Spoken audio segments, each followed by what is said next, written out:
Hi, welcome back. In this section, we're going to look at the final component of the CAMS model, the S, sharing. We're going to take a look at Agile and how we can use Agile software development as a new way of delivering software. We're going to talk about learning reviews and how they're important for us to always get better. We're going to develop a little chatbot so that other people can see exactly what we're doing in our daily work. And we're going to talk about other sharing tools that you can bring back to your organization to help perform even higher than you already are. In this video, we're going to talk about Agile.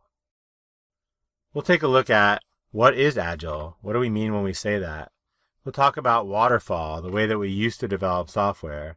We'll talk about two Agile methodologies, Scrum and Kanban, and then we'll look at an Agile board as an example of the kinds of things that you would do if you were organizing your Scrum or your Kanban teams. And finally, we'll talk about retrospectives. So what is Agile? Well, Agile comes from a manifesto that was developed by a group of software developers who looked at the way that they had been developing software and said, it's possible that we could do this better. And the real heart of the Agile manifesto we have right here in the middle of the screen, and we've highlighted it.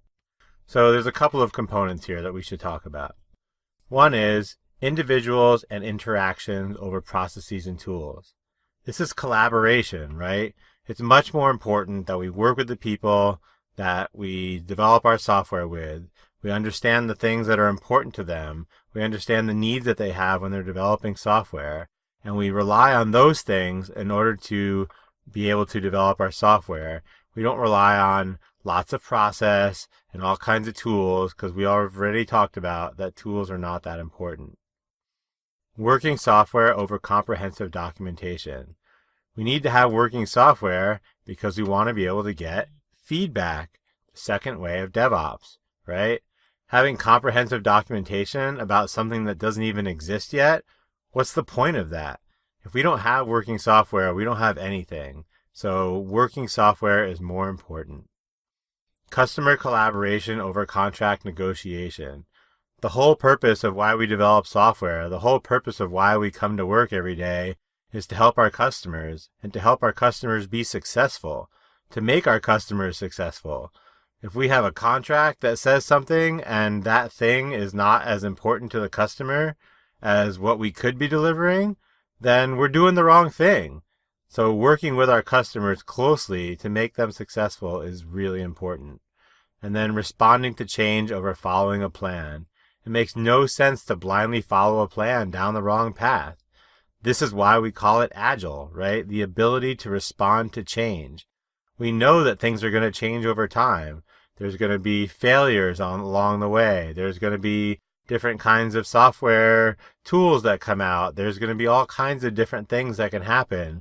And we need to be able to respond to those. We don't want to work with a plan that we developed 2 years ago when that plan is no longer relevant. The business is going to have needs that change. The customers are going to have needs that change. And we need to be able to respond to that change. So how do we used to do software development? Well, we used to do a project plan, and it was called waterfall. And with this project plan, we would say that the first thing that would happen is we would have product develop a spec. And then we would hand it off to development, who would do development on it, who would hand it off to quality engineers, who would hand it off to systems engineers, who would, you get what I'm saying. Handoffs, handoffs, handoffs. We've already talked about how those things are killer. Well, the problem with all these handoffs is that in the very beginning of the project, we estimate how long we think things are going to take. Now, if I estimate that development is going to take 3 months and development takes 4 months or 5 months, then what happens to the plan? Everything gets pushed back. So we were supposed to develop this piece of software and have it ready for our customers in a year, and now it's a year and a quarter or a year and a half. Why? What is the point of that? What are the benefits that we're getting out of doing that? And this is the problem with waterfall. Number one, humans are already bad at estimating, but when we already never hit our deadlines, not without a death march of people just working nights and weekends and all kinds of things like that, that's not really helpful to us. We actually don't want to burn our people out. What we want is to be able to respond to the environment that we're in. When things change, we want to be able to be agile and adjust to that. So how can we be more agile? Well, one way is to do Scrum. And Scrum is one of many agile methodologies. When we talk about Scrum, we talk about it being more prescriptive. There are more rules about how things go. We're not going to get deep into the roles here about what's a Scrum Master or a product owner or who are pigs or who are chickens. You can look up all those kinds of things when you look up things about Scrum. So the first meeting that we have in Scrum is called sprint planning. And in sprint planning, we time box our work. We say that we are going to work on a piece of work or a group of pieces of work for X amount of time. So maybe it's 1 week, maybe it's 2 weeks. We certainly don't want to start going much past 2 weeks or 3 weeks because, as we said, humans are bad at estimating. And what we do is we estimate how much work we think we can get done during the sprint. And we do something that's called story pointing. So if I'm going to stand up a virtual machine, I might give that 1 point. If I'm going to develop a new algorithm, I might give that 7 points. And after a while, we're going to start to get to understand how many points a team can do during a sprint. Another thing that we do is the daily stand-up. Every day we actually stand up. We don't want to sit down for these meetings. We want to stand up because we're going to talk about what we did yesterday, what we're going to do today, and if we have any blockers. And if we raise blockers, then the team should help to clear those blockers. And the reason that we're standing up is because we don't want these meetings to drag on or take a long time. These are not times for in-depth discussions. We can have those at other times. This is something that starts at the beginning of the day, and everybody learns about what everybody else is doing. They're sharing with their team, and everybody gets together to help. Because the goal is for the team to accomplish their goals, not an individual. At the end of our sprints, we do a sprint review. We talk about the work we got done. We do demos of working software, just like we talked about in the Agile Manifesto, and we talk about any problems that we had. The goal here is to review what we did in this previous sprint review. And finally, the sprint retrospective. This is an opportunity for the team to get better. At the sprint retrospective, we talk about the things that we could have done better, things that could help the team go faster, things that could help the team get more velocity. That's what we're measuring in Scrum. So if we're talking about Toyota earlier in the course and how they were never afraid to have people study them because by the time they copied them, Toyota would be very far ahead. This is what we're trying to get accomplished in the retrospective. At the end of a year working together, our team should be so much better as a team than they were at the beginning of the year. They should have much faster velocity because that's the aim of Scrum, trying to accurately as possible measure and deliver a certain amount of work for each sprint.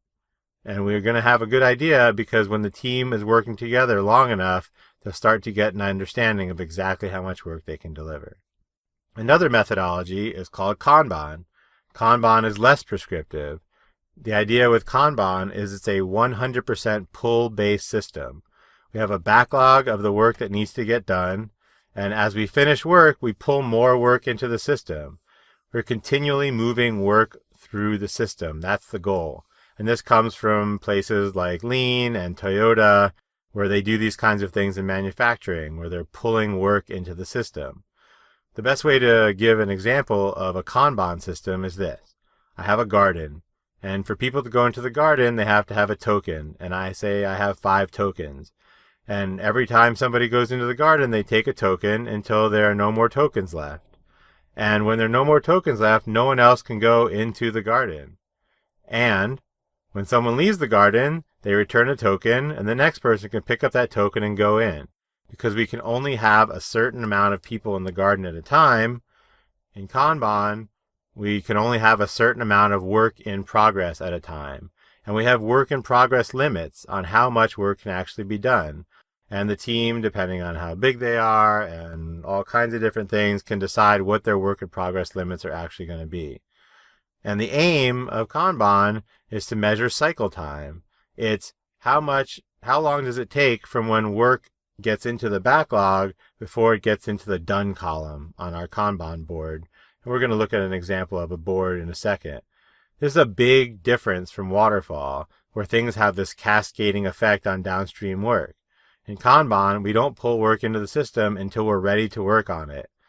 It's not that we're not doing any planning, it's just that we're less confident about things as they go further out. So we can be pretty confident about shorter time frames, and we're much less confident about things that are further out. And by understanding exactly what our cycle times are in Kanban, or our velocity is in Scrum, we can start to get an idea of how long do we think things will take to deliver. Scrum and Kanban are much more about what is happening in more the immediate present.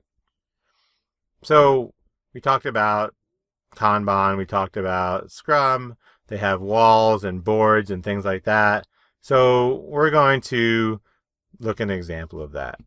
So there's this tool called Trello, and Trello is not an Agile board. It is something that is very close and very similar, and we're not going to get into the details of what a Scrum wall or a Kanban board would look like. But this is an example of what it would look like. And so we have our backlog on the left, we have our work in progress in the middle, and we have our done things on the right. And the idea is to move work through the system. So I can go down and I can say, okay, section 7, video 1. Okay, if that's complete, I'm going to move this over here to the right. And I can go over here and I can drag maybe section 8, video 1 into the work that needs to get done. And I'll put that here on the bottom. The idea being the things that are near the top are higher priority, the things that are near the bottom are lower priority. But the whole goal here is to have work moving through the system. The nice thing about having a board like this is that anyone can see it. Anyone can come and see what the things that still need to be done are. Anything can see what the work in progress is, and anyone can see what work has been completed. Whether it's my boss, whether it's my boss's boss, whether it's somebody on another team who has a dependency on some of the things that we're working on my team, everybody is able to see it. We're sharing this information across the organization. Everybody gets to see it. This is super powerful, and it's a big part of the S, the sharing, in the CAMS model.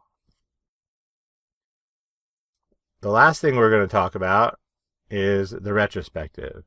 And like we've said in the third way of DevOps, the goal of any experiment is improvement. Every iteration that we do, whether it's in Scrum or Kanban or any other kind of Agile methodology, is an invitation to get better. Every iteration is an opportunity for improvement. We can try new things. If we don't want to have a stand-up every day, maybe we want to try having that twice a week. Does that work better for the team? My team, one of my teams at work, actually this week said, we don't want to do Google Hangouts for stand-ups anymore. We want to do it in Slack. And I said, okay, try it. See what happens. See if you like it. Eventually, if you want to, you can go back to daily stand-ups, or you can go back to doing Google Hangouts or whatever. But the only way to get better are to run these experiments and get feedback. Over the course of the year, we should always be getting better. We should have lower cycle times or higher velocity or things like that based on the fact that we look back at the things that we've done. In the next video, we're going to talk about learning reviews, which are another kind of retrospective. And we can have learning reviews for all kinds of things, and we're about to find out what that means. See you there.